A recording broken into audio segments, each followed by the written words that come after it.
on you right. Hey guys, we did it. Every step Hey, we went. We made it to our first episode. you. Yes. And nobody died Success. yet. So what do you guys think? It's not as complicated as it seems, right? No. No, not at all.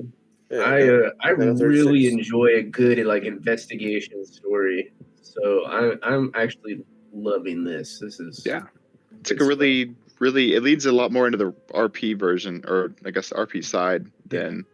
Yeah, I mean, it's basically on you guys narrating what's happening. Yeah. Mm-hmm. You know, me, I react to what you guys do. You facilitate. Yeah. I'm sensing this story can run deep. Like I feel like there's some red herrings out there. Oh yeah. And I feel like there's lots of opportunity to like do some further investigations into different things. That's it. There may be red sharks. Super excited. I think that's great. Yeah, it's a lot. It's not the system's not as intimidating as I was reading. I think in first glance it was like, what is all this I'm looking at? I know. Like It the first time I seems opened complicated, the book, but it's so simple. like the first time I opened the book, I'm just like, I don't know what the fuck any of this is. Why are there so many things on my character sheet? What the fuck is a juice? Why is there juice? On the character sheet, it has these tag combos and shit's highlighted. What does that mean? So those are just ideas of like how you can use tags those are just together. ideas. I gotcha. Okay. Yeah, so like if we're like facing danger, there's like an encounter and I want to take cover, that's one of my combos I can use by using indestructible energy, body, and in case and it just kind of it says, hey, if you're doing this one thing, this is what you could use towards. Yeah, they're just they're like ideas like to help you kind of. And then I guess so. It's got on the little cards. It's got 3 things, and then it says power tag. Is that just like you guys add to it later? Yes. So you can upgrade your theme cards, or you can upgrade like a power tag, or add a new power tag to a theme card as we get attention and fade and all that stuff, which I'll explain to it once we get to that point. Sure. As opposed to just trying to explain every little detail like I did with Mike last night, and it just confused him. Cool. Casey, you're still recording, right? Yep. Cool. All right. Let's keep this. We can like maybe cut out like where you say, okay, and fade to black, credits roll, and then like let's keep this portion. Maybe we can call this like the post game hash or something. Yeah. We can post game. The Talking Dead. It's like Dimension 20 where they do the adventuring party afterwards, and they all talk about Talking Mist. Yeah. We can give our takes on the. I mean, I really like this system. Yeah, it's cool. It's cool. I just want to know how the rolling works. I mean, like, what is it based on to say that you rolled poorly? Yeah, I guess what is the DC? Do you pick that? No, so the 2d6 system, basically in this game, it's 2 through 6 is a miss. 7 through 9 is a mid-success. 10 and above is a great success. Okay, so it's just random. It doesn't have to entail what I clicked on? No. If we were in person, you would be rolling 2 dice 6. Yes. Okay. Yeah, each thing you click gives you a +1. Yeah. Okay. Yeah, so the game automatically rolls it. You rolling a 2d6 plus 1 plus 2 plus 3, whatever power tags you add to it. So like if we were playing in person, we'd each have 2d6. Yeah. That we'd be rolling. And you can see it up above, like if you're in your character sheet, if you click on like indestructible energy body and encase Lily, if I go up to the top under my little power, it shows a 2 added to that. Yeah. So then when I click face danger. Yes, I get that. But my thing is like, what if these things add +1 +2? Why the hell not just click every single one of them every time? Because it's gotta fit the theme of what you're doing. Yeah, I know, but I mean, I don't. If you can explain why it would fit, like I kind of used my, what was it? Where was it? My evade pursuers when I was trying to sneak that magazine, which kind of fits, but doesn't at the same time. So we kind of shoehorned it in to fit that. Yeah, I think that Chris. Oh, sorry, I didn't mean to interrupt. Go ahead. You're good. I was just gonna say, I think that Chris hit the nail on the head. This is a lot more about role play than it is crunchiness in like 5e or Pathfinder, where it's like, how do I win at this? So like in your character sheet, you got to pick things that fit the moment of the story. Yeah.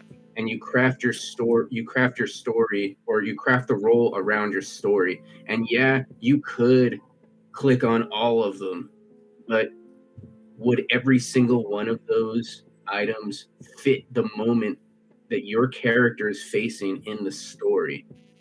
And so it's relying heavily on the player not to be abusive of the system, kind of like in Fantasy Flight's Genesis system, or like the Star Wars Edge of the Empire system. It's like it relies on the player to want to fit the moment of the story rather than the crunchiness of the system. And then maybe on the MC as well to be like, okay, to that regulate. That's why I say explain. That doesn't work. Like, yeah, that's why I'm saying, like, explain how you want to use each tag in that situation. Yeah.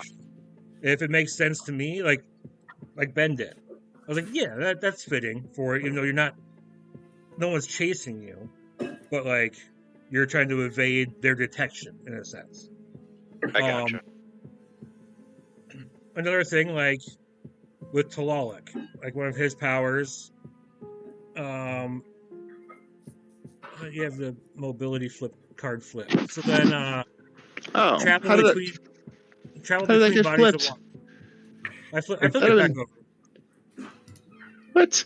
You click the bottom of it, it says flip. Oh, I didn't mean to click that. Okay. I was wondering why it was blank.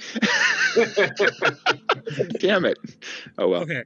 So like Talalik being able to like control water and storms and all that, he can turn himself into water. So like say had he wanted to go break into someplace, he could have turned into water and moved through, or moved between two bodies of water, or flow through narrow spaces. So he'd be like, I'm gonna, like maybe Enkidu messaged them like, hey, there's fucking water on the ground in here. And he's like, oh, goes outside, steps in a puddle, travels into the water that was in the store. And that's how he gets in. You know, or just thinking outside the box using your powers. And the different characters are kind of like, so that's the part that kind of like D&D, where like your character might be like Detective Enkidu is going to be way better at like the investigation, the detective stuff, because that's built into his character, where like Lily is just kind of like a shitty runaway teen, but I have this big giant, literally a giant spirit with me, so I'm more like a tank, so I'm not going to be as good at investigation, but I can still investigate, you know, with different power tags and stuff like that. So it's kind of like D&D, where everyone can kind of do everything, but people are kind of built for different roles. Yeah, you play to your strengths and your faults. Yeah. Like I'm a tank. That's what Lily is basically. Yeah. She is the tank. And another thing, like I was reading the mythos of the game. Only those who are in touch with the mythos can actually see other people's mythos, right? Yeah. So you're known as rifts. Anybody that has a mythos is known as a rift. I think there are things called sleepers, people that like are in touch with it but haven't gained the power yet. And that's generally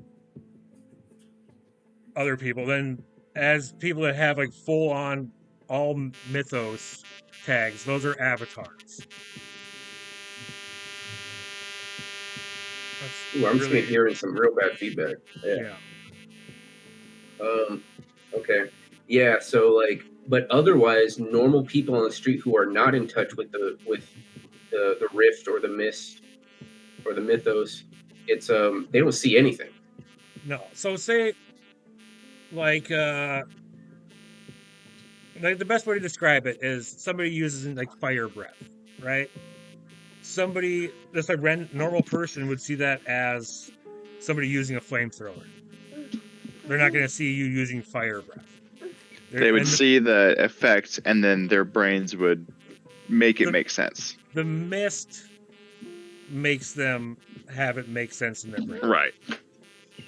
Not that any of the actual like characters in this game know that, but as Right. players in the lore of the game, it's the mist that has been affecting people's memories and not letting them see Yeah. the mythical. Okay. It's So an easy us- way to explain as to why our characters can go around throwing lightning or doing whatever you guys can do, and then nobody bats an eye. Yeah. Because Mhm. magic's not a big thing, but the mist kind of makes it all look realistic. And do we know do our characters know that normal people can't see this? You already say yes or no? You do. Yeah, I would say you kind of understand that. Like you're piecing it Okay. together, Okay. but You I guess I know, haven't- you just don't know why. yeah, you don't know why. That's probably the bigger mystery of it all. Okay. All right. Cool. Ooh. I suppose I'm gonna go pick up my daughter from my grandma's. So Yeah. It's I got to toad. watch So I gotta put Last this of kid to Us. bed. yeah. Yeah. Well, All that was right, guys. awesome, guys.